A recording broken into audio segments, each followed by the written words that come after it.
Hello friends, so welcome to our yet another episode of imparting financial literacy. So India with ये कहा जाता है कि India with 30% savings rate, देखिए 30% savings rate आज पूरे वर्ल्ड में one of the best savings rate मानी गई है। So India with 30% savings rate से इंडिया सेव तो बहुत ज़्यादा करता है। So it is a good saver but a poor investor, because हम लोग क्या करते हैं कि हम लोग ने सेविंग खाते में बचा लिया, हम लोग ने घर पे बचा लिया, हम लोग का पैसा करंट अकाउंट में पड़ा है, हम खुश हो रहे होते हैं कि हमने पैसा बचा लिया।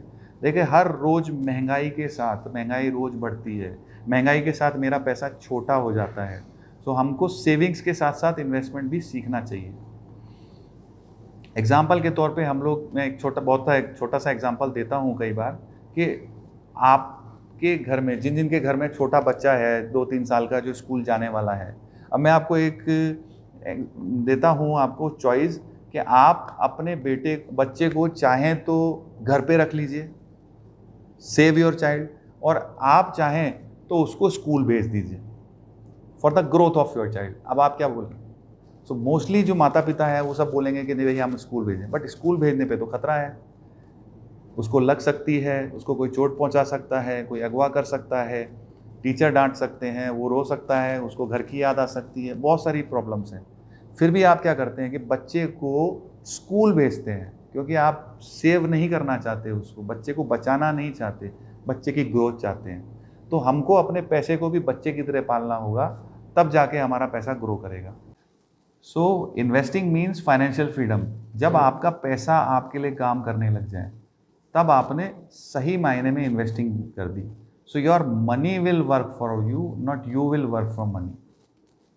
सो बहुत साल पहले, आज से कुछ साल पहले आप देखते थे जब हमारे माता जी पिताजी के टाइम पे, या आज से 15-20 साल पहले, उस समय इनकम्स लोगों की लिमिटेड हुआ करती थी, लिमिटेड इन्वेस्टमेंट ऑप्शंस थे, कुछ पोस्ट ऑफिस की और कुछ एफडीज और कुछ स्कीमें ही थी, लो कंज्यूमरिज्म था, लोग इतना नहीं खरीदते थे जो आज खरीदते हैं, और लो एस्पिरेशंस थी, उनकी जो एस्पिरेशंस हैं वो भी लो हुआ करती थी। वक्त के साथ ट्रेडिशनल सेविंग इन्वेस्टमेंट्स पहले चला करते थे, वक्त के साथ धीरे धीरे अब क्या हुआ कि लोगों के एस्पिरेशंस बढ़ने लग गए, हमें बड़ा घर चाहिए, हमें एक्जॉटिक हॉलीडेज़ चाहिए, कार लग्जरी होनी चाहिए, बच्चों को फॉरेन में हम पढ़ाना चाहते हैं, रिटायर जल्दी होना पाते हैं, हम अपनी हॉबीज़ के लिए टाइम देना चाहते हैं। इसके अलावा हमारी लाइफस्टाइल भी एक्सपेंड हो गई। पहले जो कार एक लग्जरी मानी जाती थी, आज घर घर में नेसेसिटी है। एक एयर कंडीशनर जो बहुत ज़्यादा लग्जरी बहुत बड़े घरों में हुआ करता था, आज घर घर में एयर कंडीशनर नेसेसिटी होता चला जा रहा है। ब्रांड कॉन्शियसनेस, लोगों के पास ब्रांड के लिए काफ़ी कॉन्शियसनेस है। सेल फोन हर 2 साल में बदलते हैं, तो काफ़ी ऐसी चीज़ें आ गई। बच्चों की पढ़ाई, बच्चों की अपब्रिंगिंगनेस में बहुत टाइम लगता है। तो ये सारी चीज़ों के चलते हम लोग का खर्चा ज़्यादा होने लग गया, कंज्यूमरिज्म बढ़ गई। So the world has change from, सबसे पहले टाइपराइटर हुआ करता था, आजकल उसकी सबकी जगह लैपटॉप ने चेंज कर ली है। पहले टेलीफोन हुआ करता था, आज घर घर में सेल फोन है। पहले बुलक कार्ट हुआ करती थी, उसकी जगह कार आ गई। सो सब कुछ बदल रहा है धीरे धीरे। बट हमारे जो ट्रेडिशनल इन्वेस्टमेंट्स हैं, आज भी हम लोग एफडीज पीपीएफ को बहुत ज़्यादा मानते हैं, म्यूचुअल फंड्स को इग्नोर करते हैं।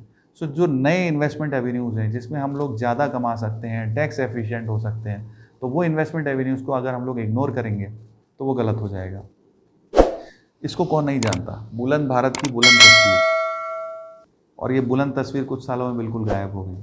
आज बजाज स्कूटर बिल्कुल गायब हो गया। आज से 15 साल पहले पूरे टीवी मीडिया में छाया रहता था, सड़कों पे आपको सिर्फ बजाज ही दिखता था, बट ये बुलंद भारत की बुलंद तस्वीर बिल्कुल गायब हो चुकी है।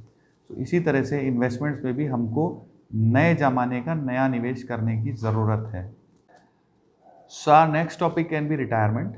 देखिए लाइफ एक्सपेक्टेंसी बढ़ी है, एटलीस्ट जो हमारी साइंस है वो तो यही कहती है कि लोगों की लाइफ एक्सपेक्टेंसी बढ़ी है, हेल्थ की कॉस्ट बढ़ी है, स्ट्रेसफुल एनवायरनमेंट होता है तो रिटायरमेंट की एज भी कम हो गई है, फैमिली सिक्योरिटी घट गई है। सो रिटायरमेंट सबसे ज़्यादा दुखदाई होता है। अगर हम इंडिया पे बात करें तो सिर्फ 1% जो थे वो वेल्दी थे रिटायरमेंट के टाइम पे, 23% काम कर रहे थे, 9% 63% डिपेंडेंट थे अपने बच्चों पे और चैरिटी पे। Imagine this 63%।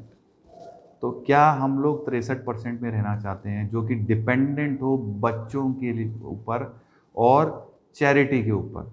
सो वो लाइफ तब नहीं हो सकती जब हमने रिटायरमेंट के लिए पहले से प्लान कर रखा हो। कौन है ऐसा विश्वसनीय व्यक्ति जो आपकी वृद्धावस्था में आपका ख्याल रखेगा? इसलिए ये ज़रूरी है कि अपने बुढ़ापे के लिए आज ही अपनी जवानी में प्लान करें, अपने रिटायरमेंट का भी प्लान करें।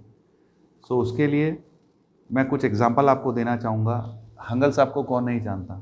तो हंगल साहब एक बहुत फेमस एक्टर थे, बट अनफॉर्चुनेटली जब वो अपने बुढ़ापे में ट्रीटमेंट करा रहे थे तो उनके पास इतने भी पैसे नहीं थे कि वो फाइनेंशियली अपना ट्रीटमेंट करा सकते हैं और उनकी हॉस्पिटल में डेथ हो गई थी। बोरिस बेकर को कौन नहीं जानता? ये 6 टाइम ग्रैंड स्लैम विनर थे। 6 टाइम, एक बार ग्रैंड स्लैम विनर होने का मतलब है लाखों और करोड़ों रुपए मिलते हैं।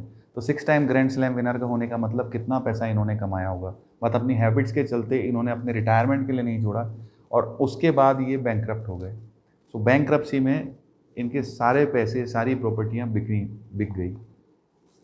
यहाँ पे भी एक गलती हुई थी विजयपत सिंघानिया जी से। ये कहते हैं, in the 79 years of my life I have never thought I would have to take a family dispute to court and give away everything I had and that I won't even have a roof over my head. आज एक किराए के घर में रहते हैं।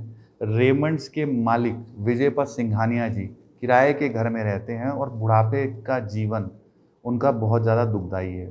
So again I am saying, don't depend on your children. अपने बच्चों पर आश्रित मत होइए, उनसे आशा मत कीजिए कि रिटायरमेंट में वो आपकी मदद करेंगे। आज ही अपने रिटायरमेंट के लिए प्लान कीजिए। हमारे चैनल को सब्सक्राइब कीजिए, बेल आइकन को क्लिक कीजिए, जिससे आगे हमारे जितने भी वीडियोज़ आएंगे उसका नोटिफिकेशन आपके पास आ जाएगा और आप इसी तरह के वीडियोज़ सारे सुन पाएंगे और फाइनेंशियल लिटरेसी हम लोग इम्पार्ट करने की जो कोशिश कर रहे हैं, जो हमने एक छोटा सा बीड़ा उठाया है, उसको सफल बना पाएंगे।